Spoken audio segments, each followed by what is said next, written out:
it would appear that an Australian bureaucrat was running a campaign against the UN's Special Rapporteur on Violence Against Women. Her name is Reem Al-Salem, and it goes a lot deeper than initially thought.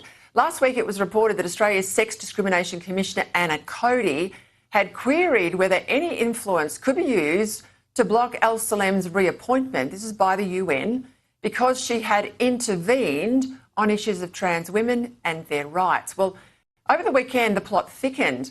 Freedom of Information documents revealing that the government's hand-picked ambassador for gender equality, this is a woman, Stephanie Campbell, told a group of public servants that Al-Salem had, quote, taken a fairly difficult position on transgender rights in a way that doesn't conform with our views.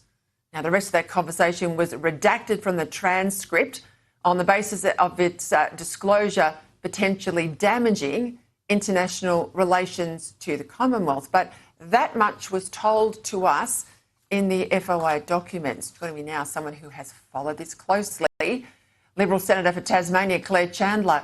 Claire, thank you. Stephanie Campbell, her time in the role ended in August, but she came out with that position that Al-Salem's views, defending women and girls, do not conform with our views.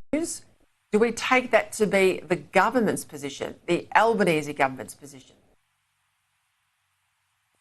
Well, Peter, I don't think there's any other conclusion that we can really make here, and you only have to look at the commentary of some other prominent Labor figures in this area to know that this is the true view of Labor governments and indeed the Albanese government here in Australia. We have Julia Gillard, our first female Labor former Prime Minister, saying that answering the question of what is a woman is a gotcha parlour game. We have Peter Malinauskas, the Premier Labor, again in South Australia, saying that these issues are niche issues in reference to a biological male being housed in a women's prison in South Australia. And you have Annika Wells, the Federal Sports Minister, saying that there is no need for clarification in the Sex Discrimination Act to ensure that women and girls have access and the ability to run their own sport, when we know that that is indeed not the case. So I think it's high time for ministers, the Prime Minister indeed, to stop sort of ducking and weaving on this issue and actually tackle it head on.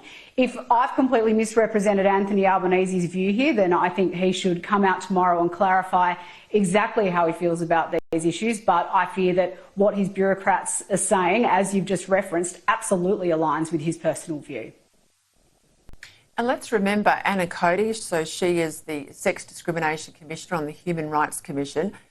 You took her to task at Senate estimates. I mean, she's, I think, quite conflicted about her defence of women. Have a listen. So I think that we have different language that perhaps you're using than I would use.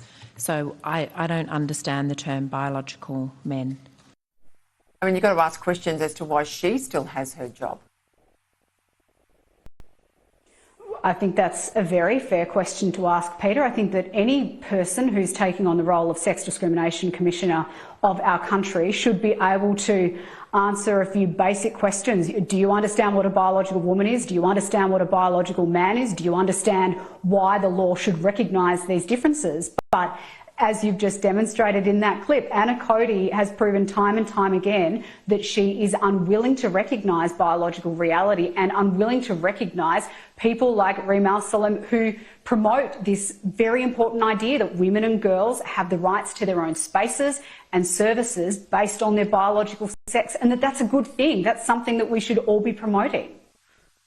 I do think it's extraordinary now. Every time we have this conversation, the Liberal Party gets ticked off by Labor. Labor says to them, you know, you don't do the right thing by women.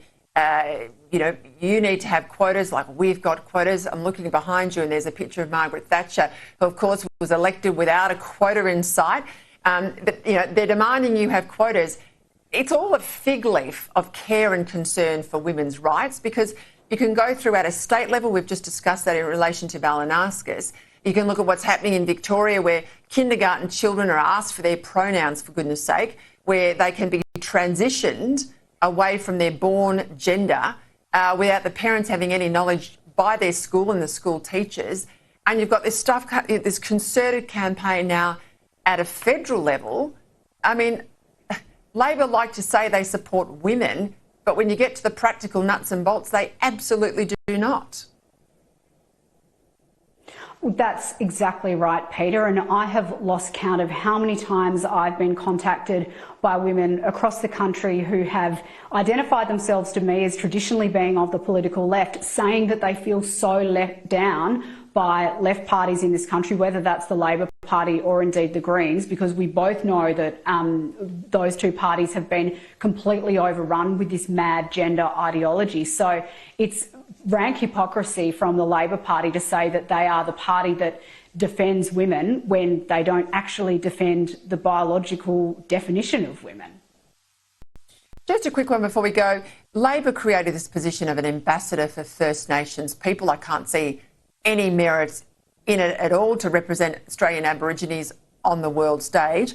$400,000 is the salary. About $250,000 has been spent by the incumbent, Justin Mohammed, over the last couple of years. He's just, as I said, been extended. Given that only 4 of the 15 closing the gap targets have been met, surely that's a better place to spend the money rather than on the first class ticket around the world for Justin Mohammed.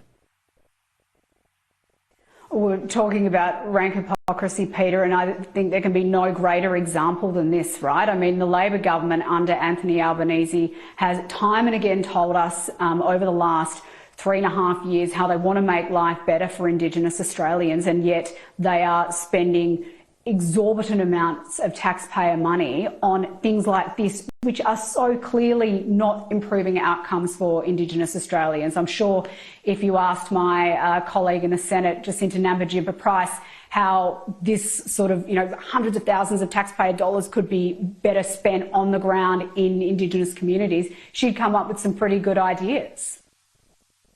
Yeah, talk about localism. That's what they wanted with The Voice, and they have absolutely nothing of that in practical reality. Authorised by Claire Chandler, Liberal Party, Richmond.